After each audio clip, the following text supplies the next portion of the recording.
जांभळी येथे अपघातात हारोलीच्या डॉक्टर महिला ठार, वाहन चालक फरार। जांभळी तालुका शिरोळ येथे महिंद्रा जिटो चारचाकी व मोपेड यांच्यात झालेल्या अपघातात डॉक्टर महिलेचा जागेत मृत्यू झाल्याची घटना गुरुवारी दिनांक 1 सकाळी 9:15च्या सुमारास घडली। अपघातात मोपेडवरील डॉक्टर स्नेहल विजय उपाध्याय वय 30 राहणार हारोली तालुका शिरोळ या महिलेचा जागेच मृत्यू झाला।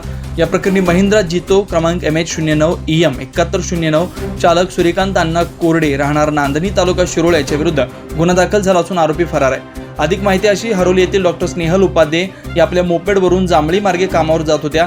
जांभळी येथील तानाजी रणखांबे यांच्या घरासमोर आल्यानंतर महिंद्रा जिटो वाहनानं भरधाव वेगानं रस्त्याच्या विरुद्ध बाजूला असलेल्या मोपेडला धडक दिली। या धडकेत मोपेडवरील स्नेहल उपाध्याय या गंभीर जखमी होऊन जागीच ठार झाल्या। या प्रकरणी शिरोळ पोलिसात गुन्हा दाखल झाला असून अभिजित कांतीनाथ ऐनापुरे राहणार हारोली तालुका शिरोळ यांनी फिर्याद दिली आहे। घटनेनंतर संशयित आरोपी वाहन चालक सूर्यकांत कुर्डे हा जखमी महिलेची मदत न करता अपघाताची माहिती पोलिसांना न कळवताच फरार झाला असून अधिक तपास शिरोळ पोलीस करतात।